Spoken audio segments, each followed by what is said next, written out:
Kunci keberhasilan itu juga terletak pada penentuan dalam memilih bibit. Lalu ada berikutnya dengan cara yang seperti ini ya, stek tidur. Stek tidur itu seperti ini. Ini yang sudah kita pangkas tadi 12 cm. Biasanya kalau singkong itu kan ada lengkungannya. Kalau melengkung ini lengkungannya ditaruh di bagian.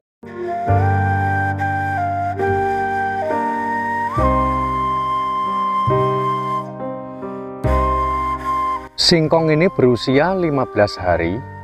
Dalam usia 28 hari dia akan memiliki kesuburan yang lebih memadai seperti ini. 3 hingga 4 bulan sudah siap untuk kita panen.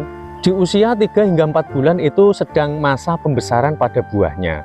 Jadi kalau mau menghasilkan buah yang lebih besar, tentu saja kita harus diamkan terlebih dahulu ya, dengan penyiraman secukupnya. Menanam singkong agar berbuah lebat, menghasilkan hasil yang lebih melimpah, itu cukup mudah sekali.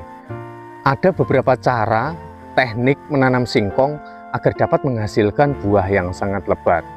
Ada pondasi utama yang perlu kita perhatikan sebelum kita menentukan bibit yang akan kita gunakan, yaitu adalah media tanah. Media tanam ini sangat menentukan sekali apakah nanti pohon singkong ini akan menghasilkan buah yang lebat ataupun tidak. Jadi kita harus memilih media tanam dengan tekstur yang nih seperti ini ya, mawur.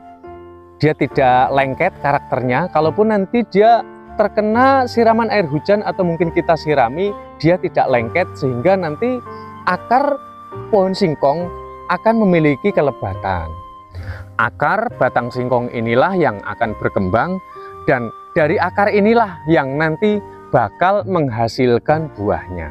Ciri-ciri tanah atau media tanam yang bakal bagus kita tanami pohon singkong itu harus kita uji terlebih dahulu dapat menggunakan kayu seperti ini. Nah, kita tancapkan itu mudah ya. Nih, dia betul-betul gembur, mawur. Bahkan kita kalau mau ngambil atau ngintip pembuahannya itu mudah sekali. Dengan cara seperti ini dia sudah mau tuh ya. Kunci keberhasilan itu juga terletak pada penentuan dalam memilih bibit. Kita pergunakan bibit yang tidak berukuran besar juga tidak terlalu kecil. Nah, akan tetapi juga namanya pohon singkong itu jenisnya beda-beda ya.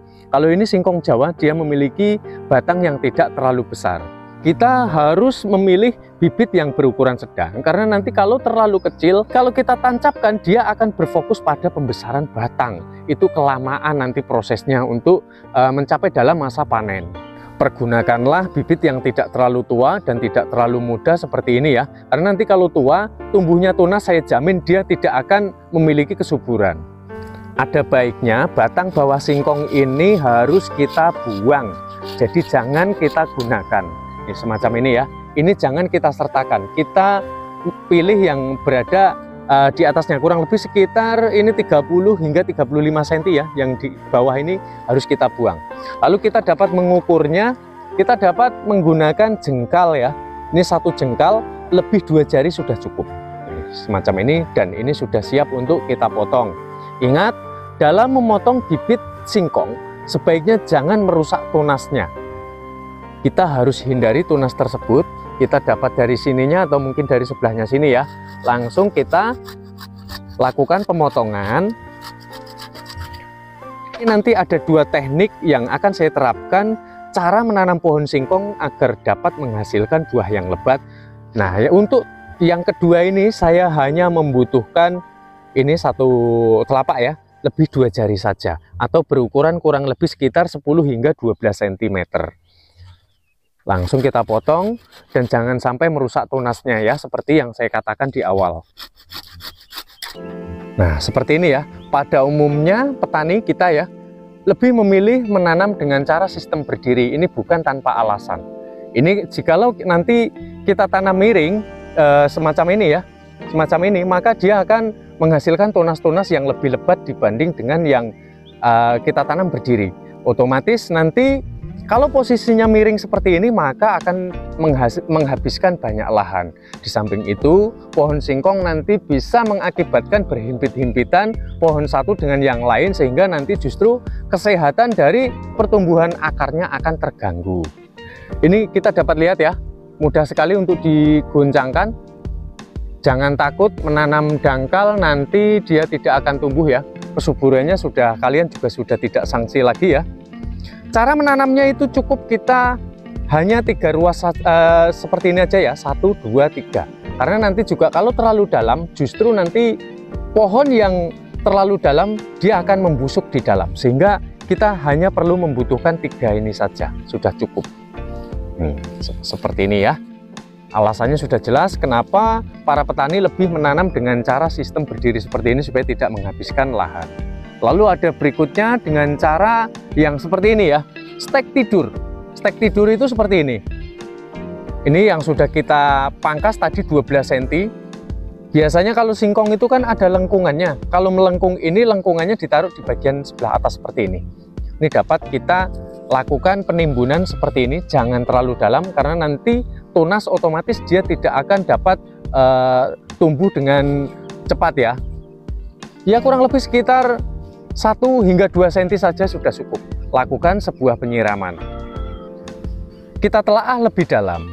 Jika kita menanam singkong dengan teknik yang stek tidur ya, semacam ini, satu manfaatnya dia akan menghemat dari bibit itu sendiri. Karena dia yang dibutuhkan itu pangkasannya itu ukurannya lebih pendek dibanding dengan stek kita tanam berdiri. Karena alasannya kenapa? Karena kalau nanti terlalu panjang, otomatis di sini akan tumbuh mata tunas-tunas yang baru sehingga singkong tersebut juga akan berhimpit-himpitan dengan pohon yang lain. Itu artinya dapat menghambat juga kesehatan singkong yang kita tanam. Maka kita perlu membutuhkan 10 hingga 12 cm itu seperti ini ya. Kita dapat menghitungnya 1, 2, 3, 4, 5, 6. Hanya ada 6 mata tunas yang akan tumbuh seperti ini, sehingga nanti dia tidak akan mengganggu tumbuhan yang ada di sekitarnya. Prakteknya sudah dapat kita lihat sendiri ya.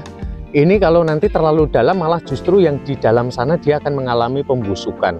Maka saya anjurkan, jikalau mau menanam dengan cara stek berdiri semacam ini, lakukan saja penimbunan sekitar 3 ruas ini sudah cukup ya. Ada mata tunas maksud saya, ada 1, 2, 3 ini sudah cukup ya. Jadi jangan terlalu dalam.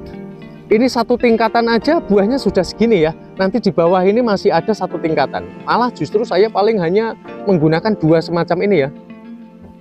2 mata tunas ini yang saya pendam, jadi tidak sampai 3. 3 ini maksimalnya 3 lah ya.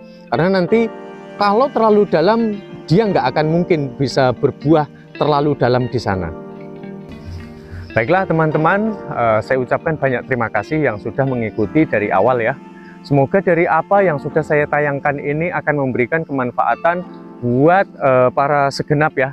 Mungkin pembudidaya tanaman singkong ya. Karena singkong ini kalau nggak ada ya menjadi bahan carian, tapi kalau ada ya sepertinya diabaikan. Tapi sejuta manfaat tanaman singkong tentu saja itu akan sangat bermanfaat sekali untuk kita semua. Saya ucapkan matur suwun.